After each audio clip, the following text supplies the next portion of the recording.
Gilig ng salita ng Diyos, ano? Ay kung lahat ay tumayo. At gawin natin natin tradition. Okay? Ito ang Biblia ko. Salita ito ng Diyos. Kailangan ko ito. Babaguhin ako ito. Patatatagin ako ito. Pagpapalain ako ito. Binabasa ko ito. Ulit. Binabasa ko ito.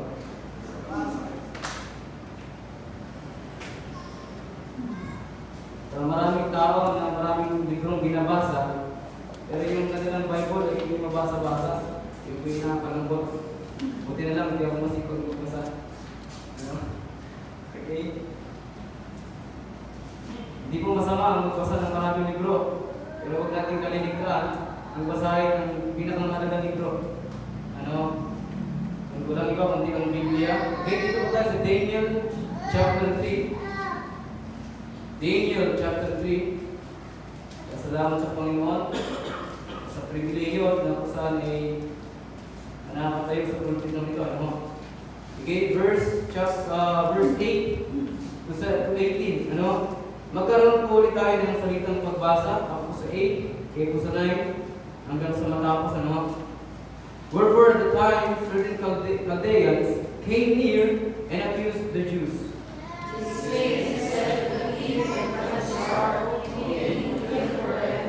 Thou, O king, hast made a decree that every man that shall hear the sound of the cornet, flute, harp, sackbut, psaltery, and dulcimer, and all kinds of music, shall fall down and worship the golden image.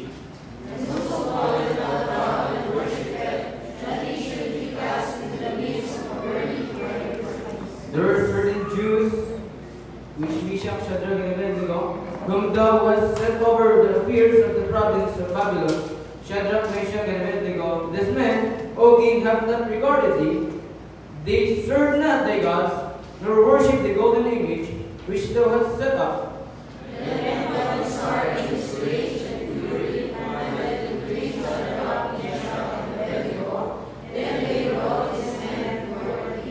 Nebuchadnezzar spake and said unto them, Is it true, O Shadrach, Meshach, and Abednego, do not ye serve my gods, nor worship the golden image which I had set up?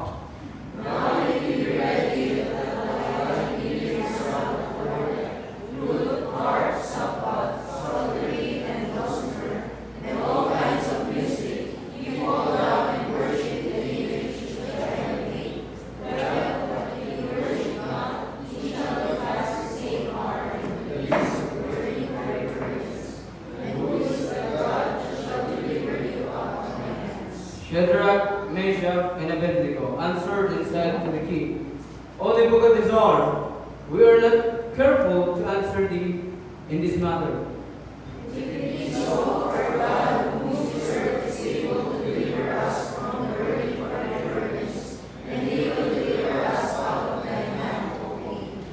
But if not, be it known unto thee, O king, that we will serve not thy gods, nor worship the golden image which thou hast set up. Dahil ka ng ating mensahe ngayon, stand for God.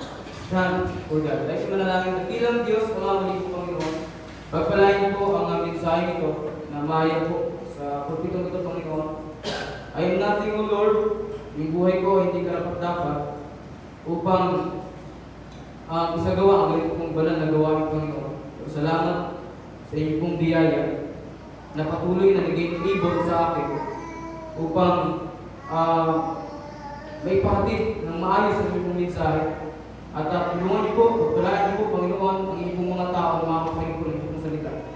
Na ma-encourage patuloy, Panginoon, sa inyong salita. At patuloy na kung saan ito ang aming maging kagalakan. At patuloy, Panginoon, na ang gabing ito ay hindi maging walang kaguluhan sa bawat isa.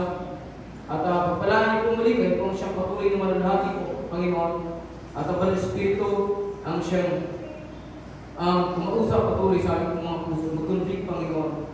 At kayo po ang patuloy na kung saan nabigyan pasasalamat, Panginoon, sa inyong kabutihan sa amin. Ito po sa dalangin sa pangalan ni Jesus. Amen. Okay po, makakapo na po. Tayo, no? Okay? At may kita natin dito yung three young Hebrew men na kung saan ipinakita yung kanilang conviction para sa Panginoon at sila ay nanindigan samantalang ang iba ay hindi. Ano? Dito yung pasasmula natin na sila ay nasa ibang lupain, the land of Babylon. Sapagkat sila ay nasakop ng Babylonia at ang Babylonia that time ay napaka-powerful sapagkat marami itong nabugkog ng mga bansa at nakusahan isa na dito ang Judah.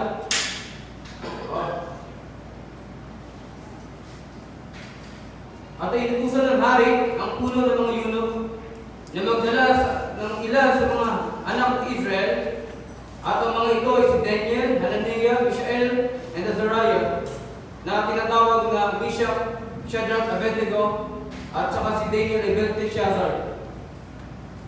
Ipinalitan yung kanilang pangalan.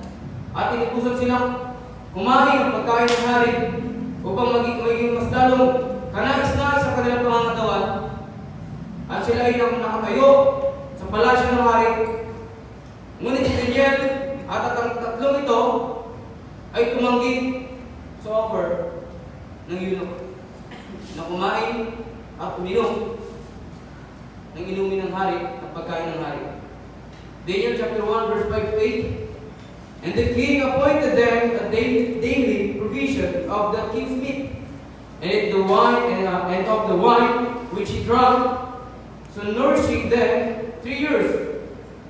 That at the end thereof they might stand before the king. Ay talagang makatayo sa harapan ng hari. Now among these were of the children of Judah, Daniel, Hananiah, Mishael, and Azariah, unto whom the prince of the eunuch gave names, where he gave unto Daniel named the Belteshazzar, and Hananiah, Shadrach, and Mishael, and to Mishael, Meshach, and to Azariah, Abednego. But Daniel proposed a purpose in his heart that he would not defile himself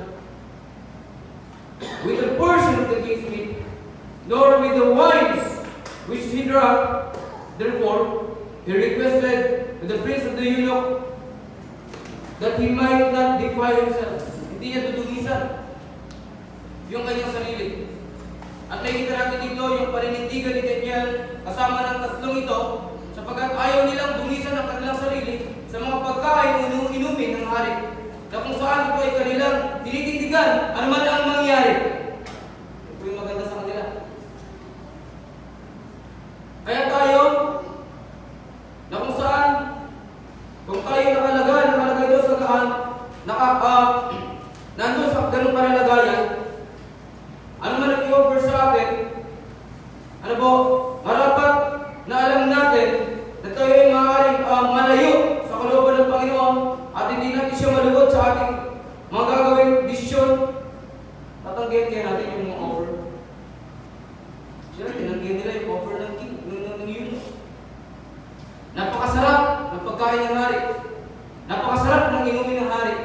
Ganda ng offer. Ganyan naman ang kaaway. Lahat ng offer ng kaaway magaganda. Pero ang tanong, kaya natin tanggihan yung offer na yan at tumindig sa Panginoon. Ano? Or magko-compromise na lang tayo. It's a matter of choice. Alam natin na ang mundo ay maraming offer sa atin na wala na sa kalooban ng Panginoon. Maganda tayo bilang mga Kristiyano ay magkaroon ng conviction na tanggihan ang mga bagay nito at ipasya natin sa ating mga puso na hindi natin tutungisan ang ating sarili sa pamamagitan ng mga bagay na magdadala sa atin dito. Magandang kapasyahan yun. At nung kanilang tinanggihan, sa una ayaw pa ng pinuno ng mga eunuch na pumayag sa kagustuhan nila.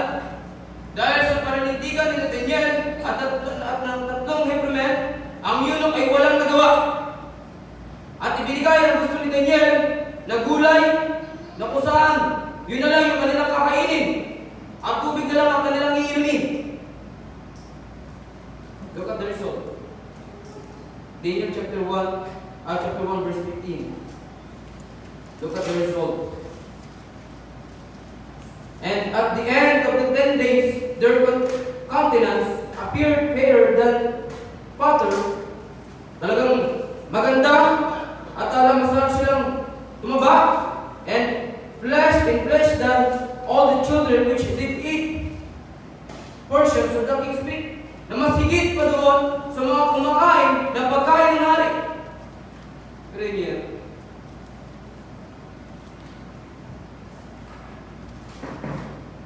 And also Daniel chapter 1 verse 17 to 19, na kung saan, as for these 4 children, God gave them knowledge, yung favor ng Panginoon, and skill, and all learning and wisdom, and Daniel had understanding in all vision and dreams. Verse 18, now at the end of the days that the king had said he should bring them, and then the prince of the eunuchs brought them before Nebuchadnezzar, and the king communed with them, and among them all was found not like Daniel, Hananiah, Mishael, and Azariah before stood they before the king. Na kung saan walang kagaya nila. Makikita natin dito na kung saan walang kagaya nila Daniel, Hananiah, at ni Hananiah, Mishael, and Azariah sa harapan ng hari. Na kung saan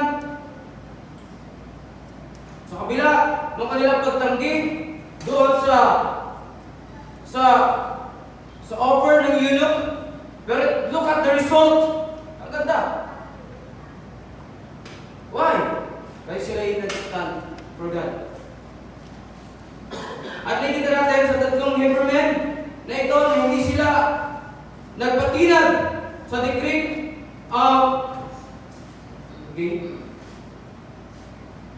As sa chapter 2, nakikita natin dito yung favor na nakuha ni Daniel, na kung saan siya inilagay sa pinakamataas na posisyon, at ang 3 dahil sa hiling ni Daniel ay inihalal sa lalawigan ng Babylon. At dito sa ating text, ang hari ay nagtayo ng isang larawan. At hindi lang ito basta itinayo, ito ay may decree. Ano yung decree? Verse 5 and 6.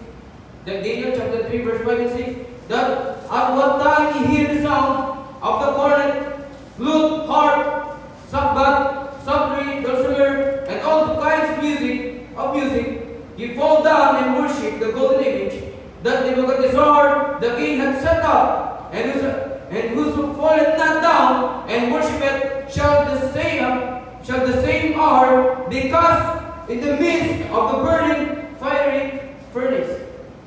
At nakikita natin dito sa 3 Hebrew na ito, na hindi sila nagpatinag sa decree ibinigay ng hari, sapagkat ang kanilang pagsamba at ang kanilang pagluhod ay nakalaan lang sa kanilang Diyos na kinikilala. Ang Diyos na ito, siya ang may gawa ng lahat, siya ay Espiritu, dakila sa lahat, karapat-dapat purihin at na maraming napatunayan sa bawat henerasyon at panahon, at siya ay silosong Diyos. They know. Alam nila yung kautusan ng Panginoon, na walang ibang sasambahin, hindi ang larawang gawa ng tao, hindi ang revoltong gawa ng kamay ng tao, ni mga bagay sa lupa o mga bagay sa langit, kundi siya lang. That's our God. Hindi sila nagpatinag sa anumang decree. Kahit na yung buhay nila kapalit, kahit na makita sila ng marami, hindi sila nahiya, hindi sila nagpatinag sa decree ng hari, at sila ay nanindigan para sa Panginoon. Exodus chapter 34 verse 14, for thou shalt worship no other gods, for the Lord, whose name is a jealous God. Exodus chapter 3 and 20 verse 3 to 5, thou shalt have no other gods before me, thou shalt not make unto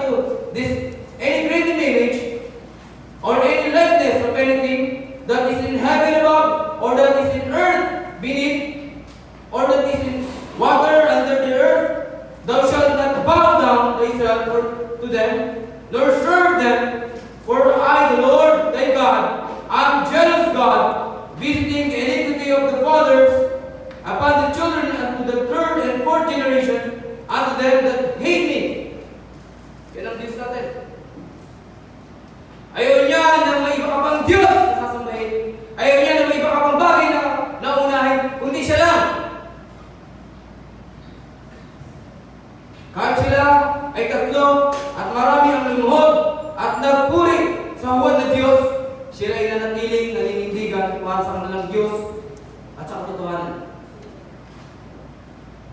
Na kahit ang kanilang buhay ang siyang nakasalalay sa pagkakataong ito, hindi pa rin sila nagpatinag. May kita natin ito muna sa ating point. Number 1, stand for God. Their devotion. Verse 14 to 18. May kita natin dito.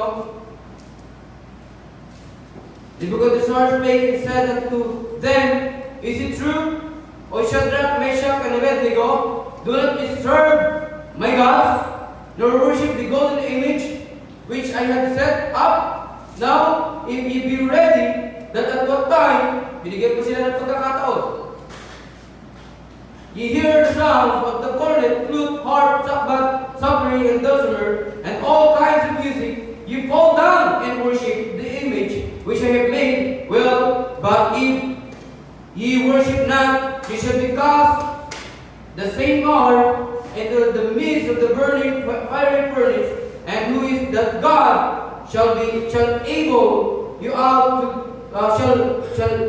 shall deliver you out of my hands?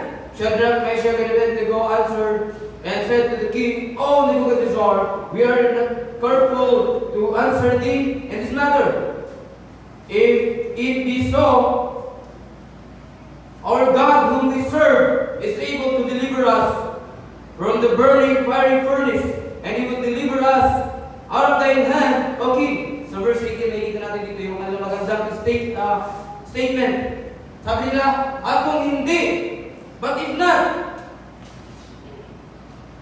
be it known unto thee, O king, that we will serve not thy gods. At kung hindi man, O hari, hindi pa rin kami sasamba sa Diyos mo. Hindi pa rin kami maglilingkod sa Diyos mo. Nor worship the golden image which thou hast set up. Kung iligtas mo kami o hindi kami iligtas ng aming Diyos, hindi pa rin kami sasamba sa Diyos mo. Ito yung pagkakataon na may nakakita sa kanila na hindi sila lumuhod at sumamba sa larawan. Yan po yung magandang accusation na hindi sila sumamba sa kanilang larawan ng hari. Magandang accusation yun. Kaysa naman na ikaw ay Kristiyano na hindi natin pinapahalagahan ang mga bagay ng Diyos.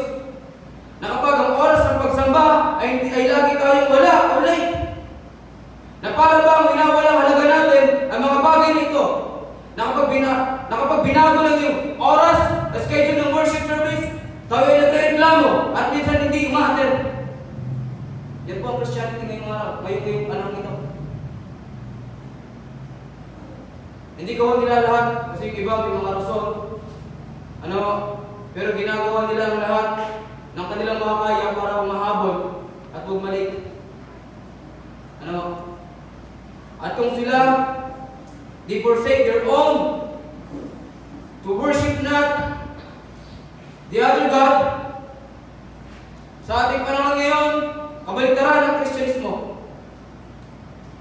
Christian forsake the service for God because of other gods that they have. Maraming Kristiyano ngayon, pinaforsake nila ang service para sa Diyos because of their gods na nasa kanilang sarili. At nung sila ay dinala ng hari o dinala sa hari at ang hari ay galit na galit dahil sa kanyang nabilitaan, yung inilagay mo sa ganung posisyon ay hindi sumunod sa iyo, diba nakakagalit yun? Yun yung nararamdaman ng hari. Sabi dito sa verse 13 to 14, Then Nebuchadnezzar in his rage and fury commanded to bring Shadrach, Meshach, and Abednego. Then they brought this man before the king. Nebuchadnezzar spake and said unto them, Is it true, O Shadrach, Meshach, Abednego, do not serve my gods, nor worship the golden image which I have set up? Binigyan sila ng hari ng chance na kailangan pag tumugtog ulit ang tugtog at kanila itong marinig. Kailangan sila magpatira pa at sumamba. At kung hindi, sino ang Diyos niyo na kaya kayong iligtas sa aking kamay? May kapalit kung gagawin nila ang sinasabi ng hari. At may kapalit din kung wala, kung hindi nila gagawin. Pero kung titingnan natin yung kanilang statement, sa verse 8 and 17, kaya kami iligtas ng Diyos namin. At kung hindi man kami iligtas ng Diyos namin, hindi pa rin kayo sasamba sa Diyos mo. Hindi maglilingkod sa Diyos mo. Iligtas man sila o hindi iligtas, nandun yung kanilang paninindigan sa Panginoon. Na hindi sila maglilingkod at sasamba, niyuyukod sa Diyos at imahe ng hari. Ibang klase yung kanilang debosyon sa Panginoon.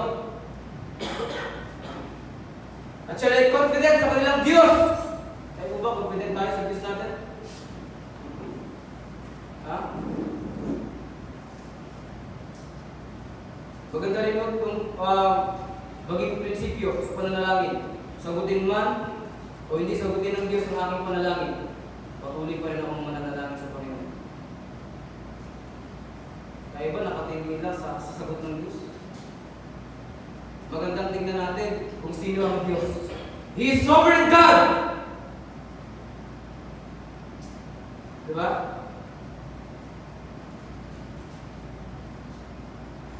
At ang kanilang kaharap, hindi lang kung sino ang tao, hindi lang basta ang tao, kundi isang hari.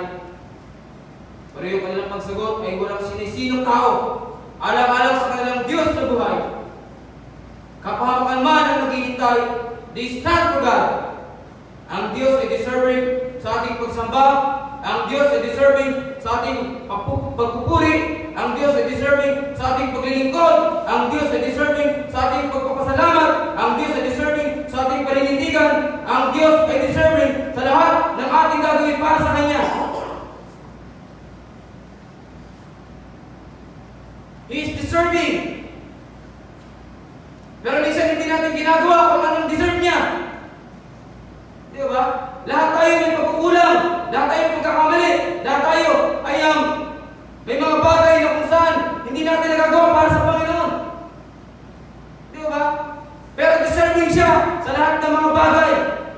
Yung ating effort, yung ating talent na may offer sa Kanya. Pero hindi natin nagagawa yung kanyang kalooban. Di ba? Hindi natin nagagawa ng maayos ang ating ministry.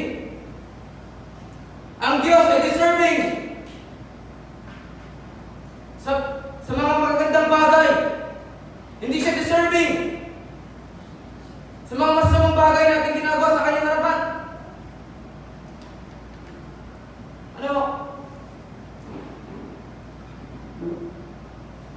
Ang magandang masukat sa atin kung gaano katindi ang ating debosyon sa Panginoon.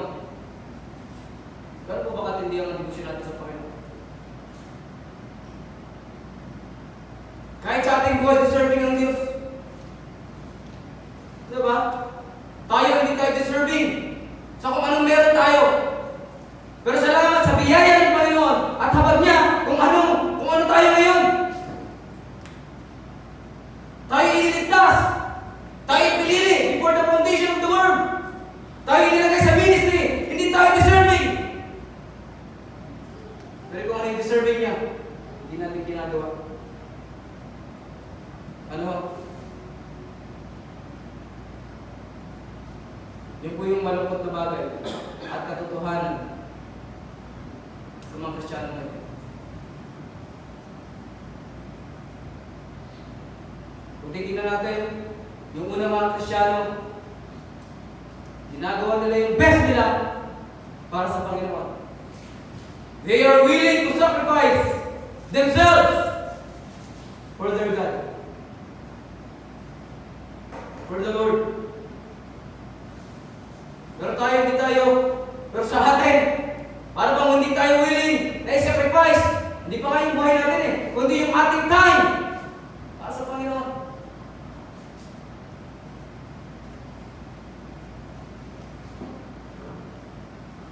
Siya ay deserving sa ating pagsamba.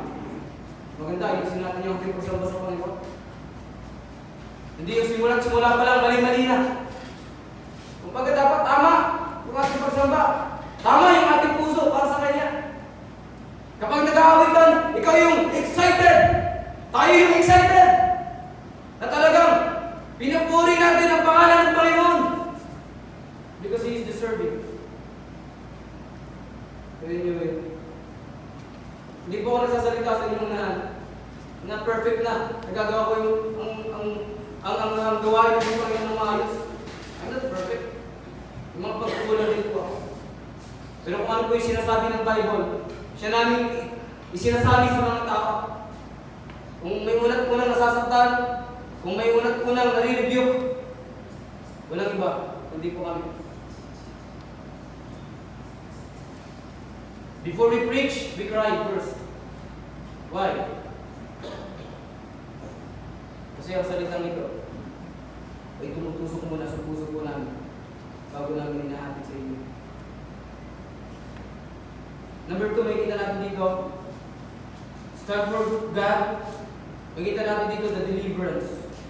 Verse 20 and 27.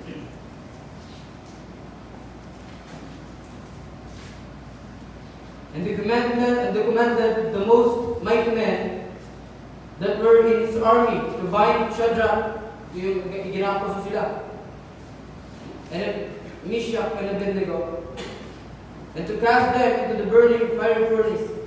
Then these men were bound in their coats, their hosen, and their hats, and their other garments, and were cast into the midst of the burning fire furnace. Therefore, because the king commandment was urgent, and the furnace exceeding hot, and the fire slew those men that looked up Shadrach, Meshach, and Abednego. And these 3 men, Shadrach, Meshach, and Abednego, fell down, bound into the midst of the burning fire furnace. Then Nebuchadnezzar the king was astonished, and rose up in haste, and spake and said unto his counselors, Did not we cast 3 men bound into the midst of the fire? They answered and said unto the king, True, king. He answered and said, Lo, I see 4 men loose walking in the midst of the fire, and they have no hurt, and the form of the 4th is like the Son of God. Then Nebuchadnezzar came near and the mouth of the burning fire furnace, and Abednego and the servants of the Most High God came forth and come hither. Then Shadrach, Meshach, and Abednego came forth in the midst of the fire, and the prince of the governors and captains and the counselors being gathered together, saw this man. Upon his bodies the fire had no power, nor was the hair and their head singed. Neither were their coats changed, nor the smell of fire had passed on them. Dahil sa kanilang pagsagot sa hari, ang hari ay lubusang nagalit. Nagutos, napainitin ang horno na makapitong ulit. Matindi yung init na kung saan sila ihagis, talagang magiging abo ang silbang may hagis doon. Sila ay ginapos at inihagis na matinding naglalagablag na horno, at kahit yung mga naghagis, sila ay hindi nakaligtas, sila ay namatay dahil sa matinding init ng horno. Subalit, ang tatlong Hebrew men ay nanatili na tila walang nangyari sa kanila at sila ay nagsilipin ng hari. Hindi sila tatlo, kundi apat. Bigyan natin yung protection ng Diyos sa kanila.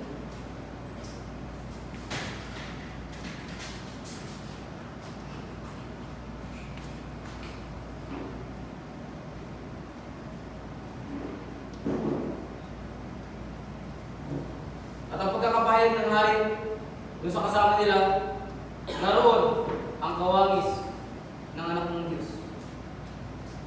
At sila ay tinawagan ng hari at pinalabas doon sa horno. Walang anumang dalos ang kanila, na sa kanila ay makikita. Nilapnos ng apoy, ni pagkasunog ng buhok, ni amoy ng sunog. Wala. Ang dahilan ay ang Diyos na kanilang pinaglilingkuran. Sila ay inilampas ng Panginoon mula sa lagablag ng horno at iniligtas mula sa kamay ng hari. May mga pagkakataon na susubukan tayo ng sitwasyon. May mga pagkakataon na dadaling tayo sa komplikadong bagay. May mga pagkakataon na kailangan nating mamili.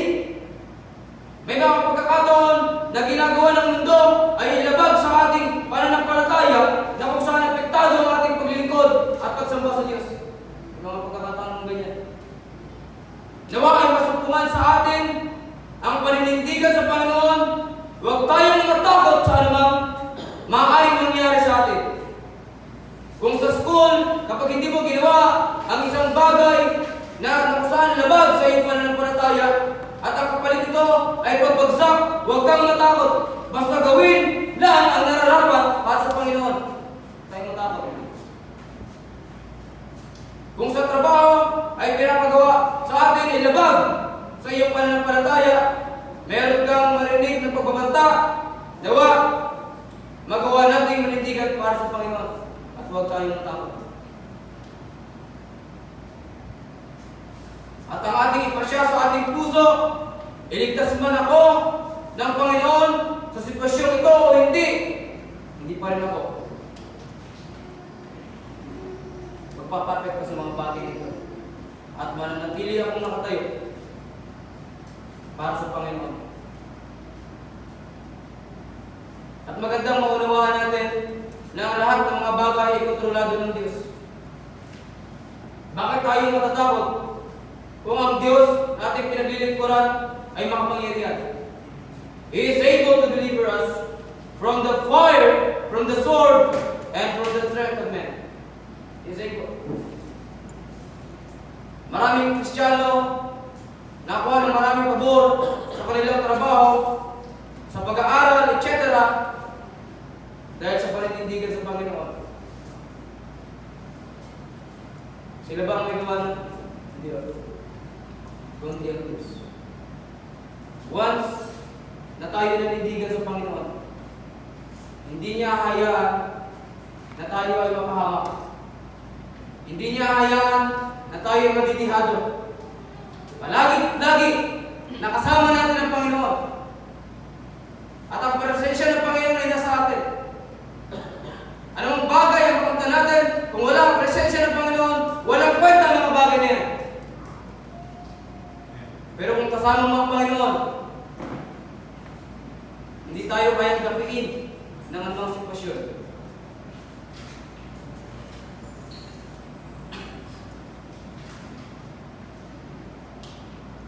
Dapat hindi mamutawi sa atin ang pagkatakot kung tayo ay mapapaamak dahil sa Diyos. Sapagkat tayo ililigtas ng Panginoon sa matinding kapahamakan na naghihintay sa atin. Ngunit salamat sa biyaya ng Diyos, tayo iniligtas niya mula sa lagablag ng impyerno. Mas matindi pa sa horno. Ang manindigan at manatili sa Diyos ay isang magandang bagay na ating gagawin. Ang pinakaligtas na lugar ay ang nasa kalooban ng Panginoon. Psalms chapter 23, verse 1 to 4. The Lord is my shepherd, I shall not want. Yea, though I walk through the valley of the shadow of death, I will fear no evil. Di ako matatakot sa anumang kasamaan, for thou art with me. Thy rod and thy staff, they comfort me. Our God is able to deliver us. Ang magandang gawin natin ay ang manindigan para sa Kanya.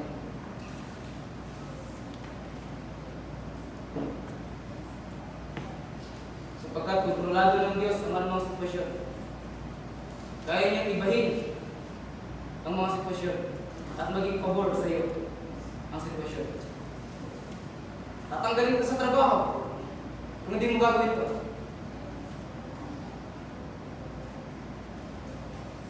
Pero kung maninindigan ka sa Panginoon, may mga times na yung pabor ng Panginoon ay nasa iyo. Na imbis na sila ang mag-a-adjust o tayo ang mag-a-adjust para sa kanila, may mga sitwasyon na sila ang mag-a-adjust para sa atin. Bakit?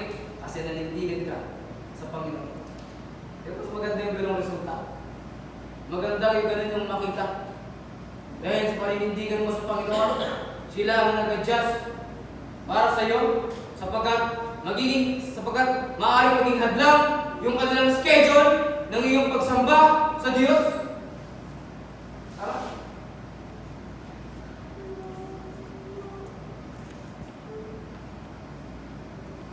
And number 3, last. Stand for God. Una, their devotion. Pangalawa, the deliverers.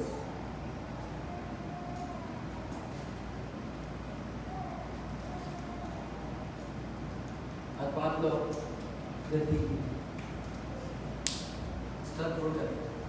Number 3, the dignity.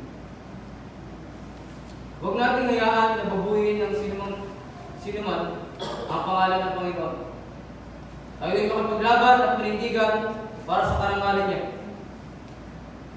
Na kung saan, sa pamamagitan natin, ang Panginoon ay mapupurihan at mabigyan ng kaluwalhatian. Hindi yung sa pamamagitan natin, siya ay mapintasan at masira ang kanyang pangalan. Ito na ang kalungkot. Makikita natin dito the recognition of the king to them as the servant of God. Verse number 26. Then Nebuchadnezzar came near to the mouth of the burning fire furnace and spake and said, Shadrach, Meshach, and Abednego, ye servants of the Most High God. Ito yung magandang title na makuha sa iyo o na makamtan mo. You are the servant of the Most High God. At nakikita natin dito yung kanilang testimony. Ay napakaganda. Yung dignidad, yung karangalan bilang isang lingkod ng Diyos ang nagbigay at ang siyang naging dahilan upang mas makilala ng marami kung sino ang Diyos. Yung kanilang testimony. At kung hindi sila nanindigan para sa Panginoon, hindi bibigyan ng karangalan ng hari ang Diyos ni Meshach, Shadrach, and Abednego. Nasisira ang dignity.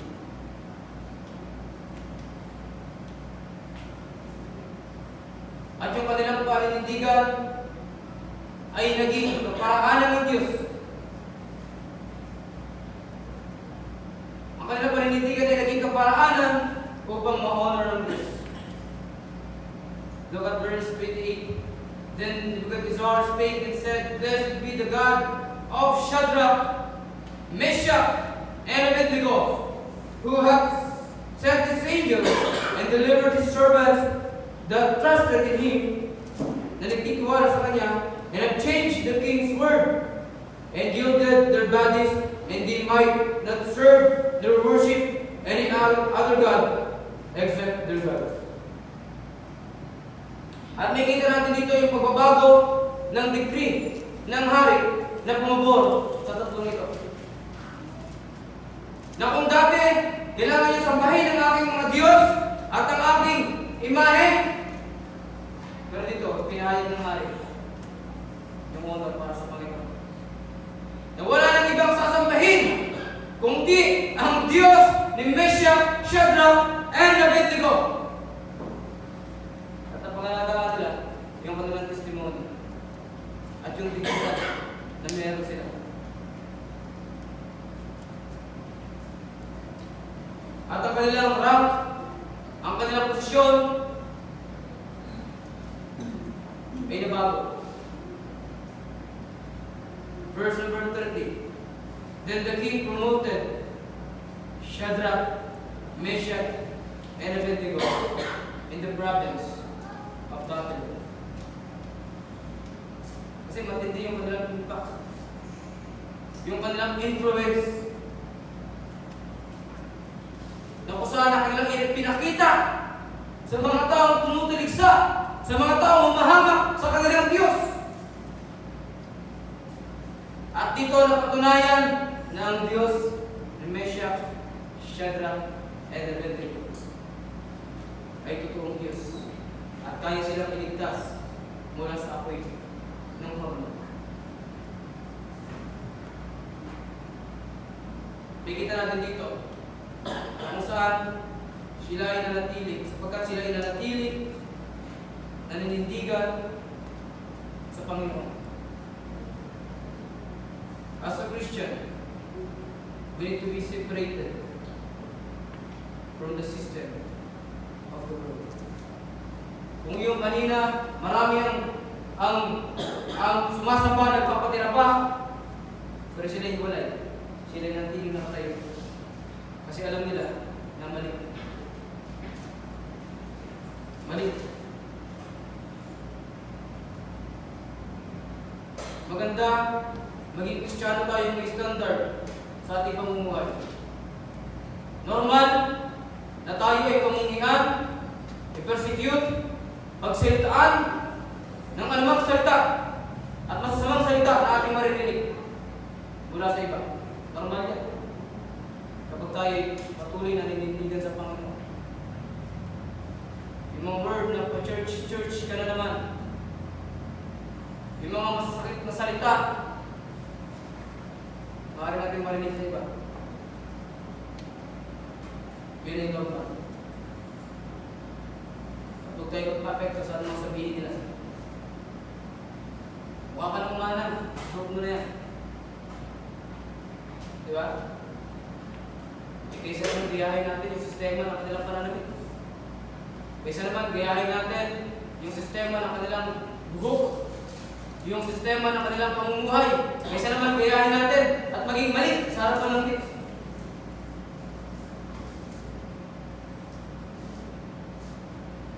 Maganda tayo tumindig. Ano? John chapter 15 verse 18 to 20. If the world hate you, you know that it hated me before it hated you. Kung ang Panginoon ay kinamumuhingan ng mundong ito, how much more tayo na kanyang mga kasunod. If you were of the world would love his own, but because you are not of the world, but I have chosen you out of the world. Hindi tayo ng Panginoon mula sa mundo ito. Therefore, the world hated you. Remember the word that they said unto you, the servant is not greater than his Lord. If they have persecuted me, they will also persecute you. If they have kept my saying, they will keep you also. That's the word. At huwag tayo maging compromiser Christian. Maganda magkaroon tayo ng conviction na katulad ng tatlong Hebrew men ito Let us reserve our worship for God. Katulad dito, ang pagsamba ko ay para lang sa aking Diyos. Pag sa oras ng pagsamba, ito ay mahalaga sa akin. Ito ay banal para sa akin. Ito ay aking gagawin. Ano man ang sitwasyon? Baguhin man ang oras at baguhin man ang panahon. Malayo man ang aking lalakbayin, pupuntahan ko ang lugar na yun upang sambahin ng Diyos. Sapagkat ang aking pagsamba ay nakalaan lang para sa Panginoon.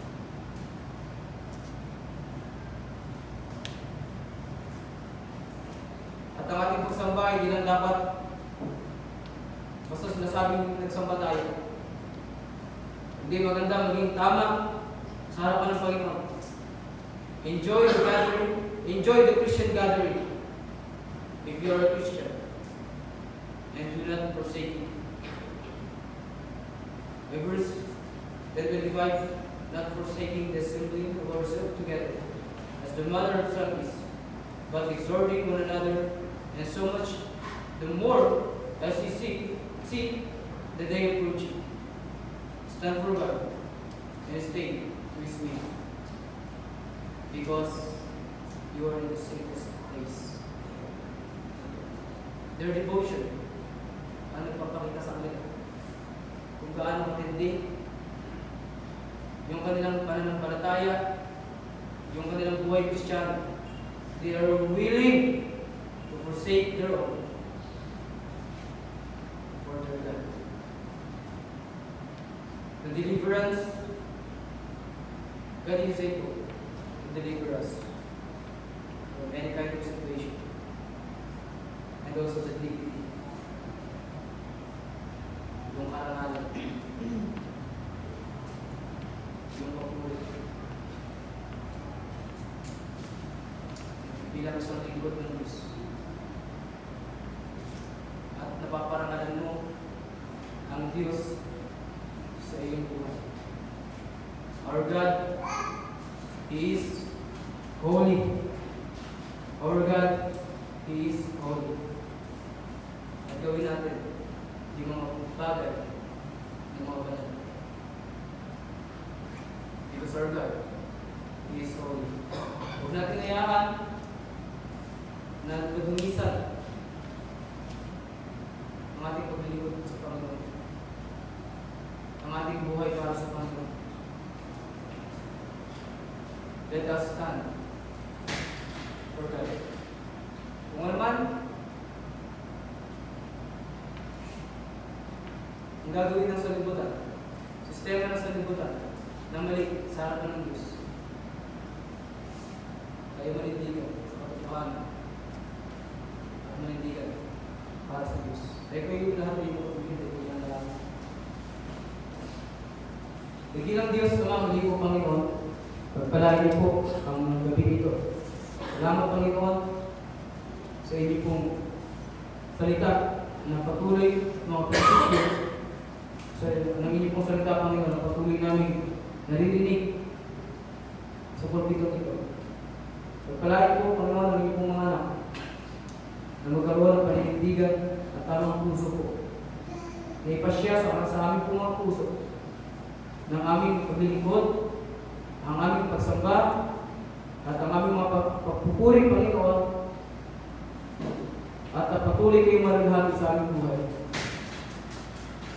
At kayo po ang siyang makita Panginoon sa gabi ito. Patuloy na kayo po ang kumausap sa puso po ng bawat isa, Panginoon. Na iparealize sa amin yung aming mga kamalian, yung aming mga bagay na hindi nagagawa, yung mga deserving na dapat gawin sa inyo, Panginoon, hindi namin nagagawa. Na patuloy na lumalakad kami ayon sa kamalian ng buhay. Ayon sa aming pansariling kagustuhan. At hindi namin ginagawa ang inyong kalooban, Panginoon. Pray na kayo po ang mangusap sa gabi.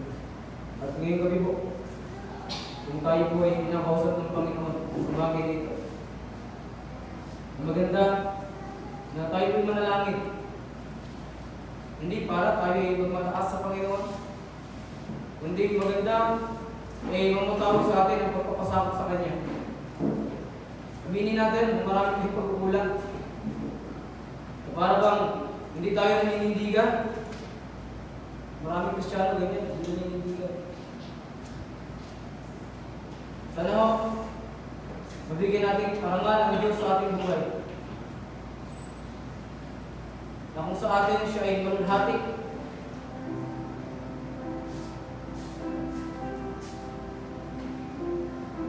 Maraming mga bagay minsan nagrereklamo tayo.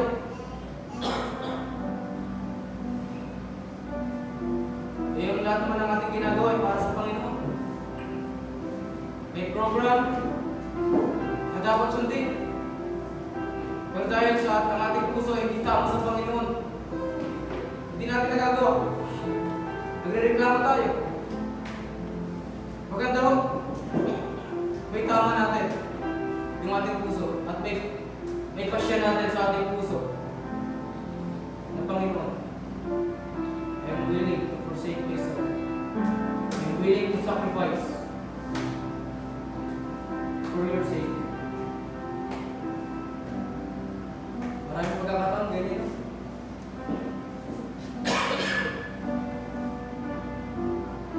Diba? Huwag natin tigasin ang ating mga puso. At lagi natin piliin ang manindigan para sa Panginoon. Dahil magpatuloy sa pananalangin.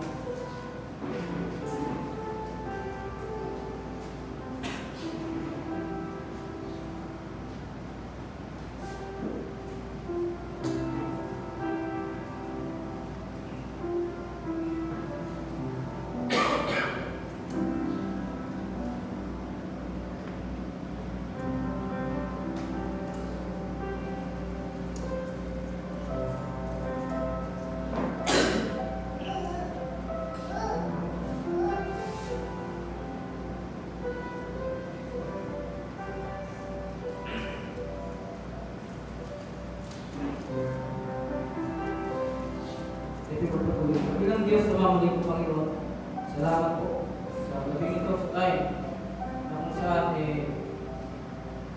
ay nandito kung sumabot po sa inyo, Panginoon.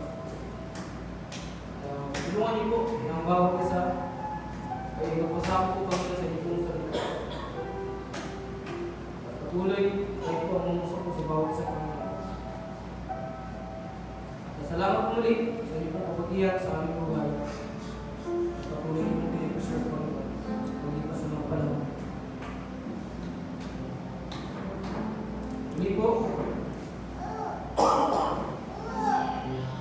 Sa inyo po ang pupuri at pasalamat.